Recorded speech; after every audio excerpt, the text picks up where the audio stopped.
Definir o que são os direitos humanos não é uma tarefa muito fácil. Distinguir tratado internacional desse tema que a gente vai tratar hoje dos outros também não é tão simples assim. Mas de uma coisa nós temos certeza, é que para enfrentar tais questões, um estudo detalhado com esse fim específico se faz necessário. E é para isso que a gente trouxe aqui hoje a minha querida amiga e a especialista Adara Abdala. Olá, Adara, muito obrigada por aceitar o nosso convite, conversar um pouquinho com a gente, compartilhar um pouquinho da sua experiência com o pessoal que está em casa assistindo. E para a gente começar essa conversa, explica um pouquinho sobre a sua área de atuação, sua formação, o que te instiga nesse tema que a gente vai tratar hoje. Oi, gente, obrigada pelo convite, primeiramente, né, porque é sempre uma oportunidade muito boa a gente estar falando sobre esses assuntos e, inclusive, fomentar sempre essa discussão. Eu sou formada em Direito e, desde antes de eu iniciar na graduação, eu já fazia parte de alguns movimentos ambientais. Eu moro em Belém do Pará e eu integrava alguns coletivos de movimentos, inclusive o Xingu Vivo, na época da construção de Belo Monte, então eu estive bem presente nesse momento.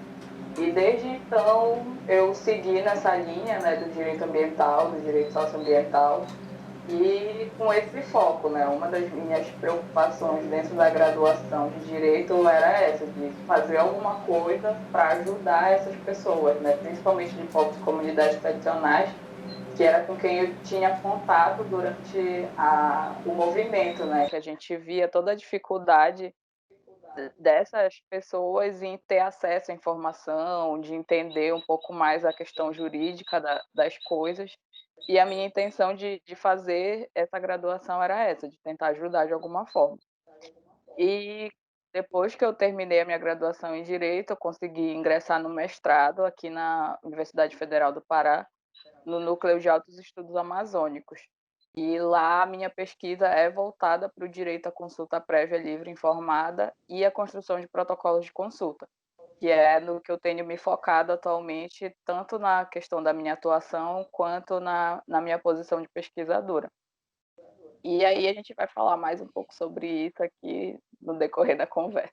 O que é esse tal de direito à consulta prévia, né? Tem muita gente que está assistindo que não faz ideia do que é isso. Então, acho que é uma oportunidade para a gente entender e onde que os direitos humanos entram dentro desse tema.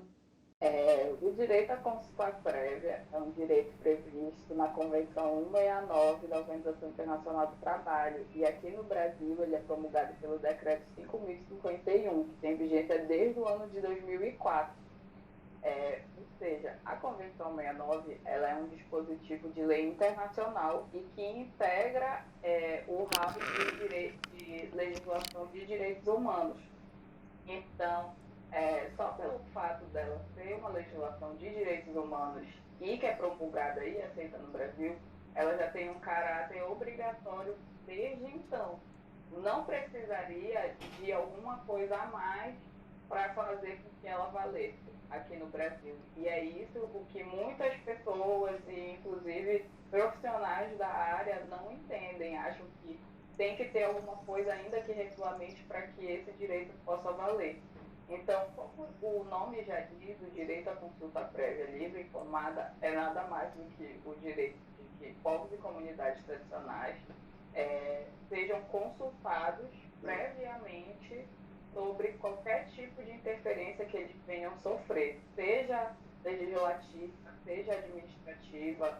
Então, desde uma alteração legal que interfira diretamente na vida deles, né, eles devem ser consultados, e principalmente quando for algum tipo de coisa que vai mexer fisicamente com a rotina deles e com o cotidiano. Ou seja, quando chega um empreendimento desses de hidrelétrica, mineradora, todos esses empreendimentos teriam que passar previamente por um processo de consulta dentro dessas comunidades afetadas.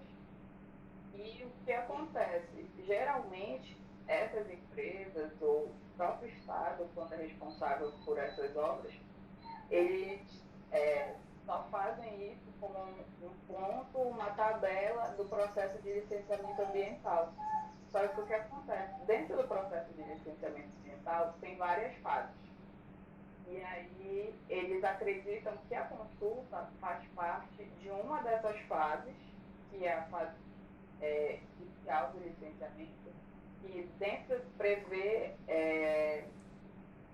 audiências públicas.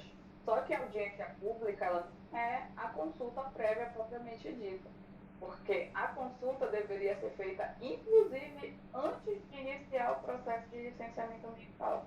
E é isso que não acontece. Geralmente, as empresas, os órgãos responsáveis por esses empreendimentos, ou até mesmo pelas alterações legislativas, já chegam para ter qualquer tipo de conversa, qualquer tipo de aproximação com a comunidade, já quando já está tudo estabelecido, tudo pronto, só com forma de tabela mesmo, não dá a opção nem da consulta e muito menos do consentimento ou da escolha desses povos, entendeu? E é uma questão de autonomia deles, porque é a vida deles que vai ser afetada dali em diante. Então, um resumo, é basicamente isso. É deixar de seguir uma lei, né? Então, sim, qual que é a punição desse pessoal que infringe essa lei? Tem uma punição para isso? Isso é aplicado na prática? Pois é, e é que tá, né? Como é uma legislação vinda de um tratado internacional, as pessoas aqui no Brasil tendem a entender que esse tipo de legislação não é obrigatório. Então, eles não levam em consideração, na maioria das vezes, esse direito e nem a obrigatoriedade dele. Então, muitas vezes, não fazem isso e não ocorre nenhum tipo de punição. Muitas vezes, o que pode acontecer é a comunidade, a população ali afetada, tendo conhecimento do direito à consulta, ela chegar e manifestações ou tentar de alguma forma impedir o processo de licenciamento ambiental desses empreendimentos, né, se tratando de um empreendimento, para que seja feito desde o início a consulta, para que seja válido só depois que seja feita a consulta. Mas a regra não é essa. A regra, infelizmente, ainda é de uma preocupação mesmo dessas comunidades, entendeu? E é aí que entra a questão do protocolo de consulta. Sim, que é o que a gente vai falar agora, né? Como que é a elaboração e a aplicação dos protocolos de consultas nas comunidades tradicionais? Pois é. Diante de todo esse cenário de dificuldades, né, de se posicionar, então as comunidades, através de uma organização social própria delas, por isso que a gente ressalta a importância de uma organização social dentro dessas comunidades e da força, né, que essa organização tem, é exatamente a força para construir um protocolo de consulta. Então, o protocolo de consulta ele vai ser o que vai dar as regras e dar a direção de como a consulta deve ser feita dentro daquela comunidade. E, inclusive, a lei prevê que seja respeitado o protocolo de consulta dessas comunidades, porque é o que vai respeitar a forma que essas comunidades se organizam, a forma que essas comunidades tomam decisões e que não seja uma forma imposta por agentes externos, de chegar lá e falar como eles devem se organizar e como eles devem tomar decisões.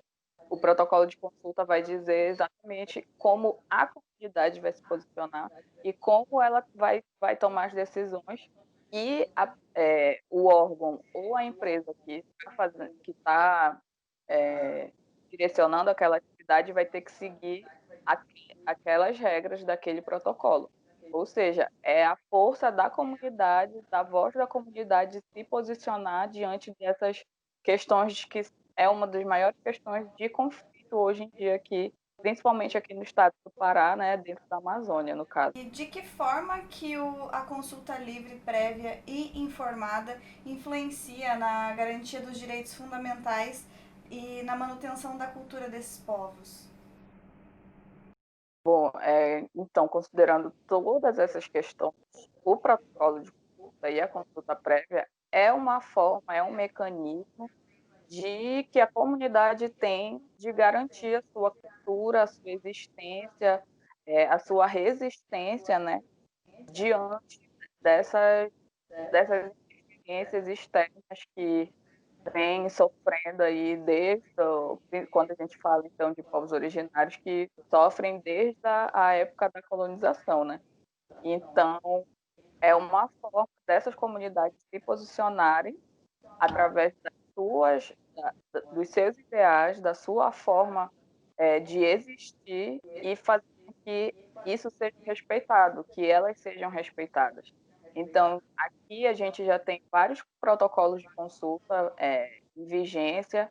Um, um dos maiores exemplos que a gente tem aqui no estado do Pará é o protocolo de consulta da comunidade quilombola de Abacatal, que inclusive é uma comunidade quilombola que fica aqui perto da região metropolitana de Belém.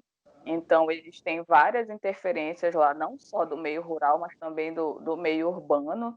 E eles já têm usado o protocolo deles, e é um exemplo de funcionamento de um protocolo de consulta de uma comunidade nacional com relação às comunidades quilombolas. Outro exemplo de protocolo muito forte, inclusive foi um marco para a gente recentemente, é o protocolo da comunidade dos povos originários Caiapó. Eles fizeram um protocolo por áudio, oral, ou seja, eles estão mostrando que pode ser feito também um protocolo de acordo com como eles estão acostumados, porque algumas dessas comunidades, alguns desses povos de fazer tudo escrito, né, protocolo escrito, foge da cultura deles, porque a oralidade é uma característica muito presente dentro dessas comunidades. Então, essa comunidade Caiapó que fez o protocolo de consulta oral mostrou mais uma vez que a força da cultura deles, né, e a forma deles de se organizarem e de não sucumbir, de não se render a uma forma de organização imposta pelos colonizadores, por exemplo, que seria a forma que é normalmente aceita, né? Projeto ocupei caju meio europeu, né? Acabei na nova, me acabei mar, aku pronto ku maga, arma japei mo, jaga meio no pronto né, ba me imokin kene.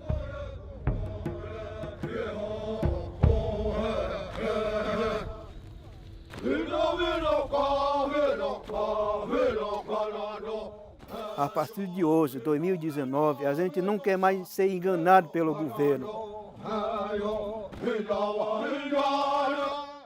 Sim.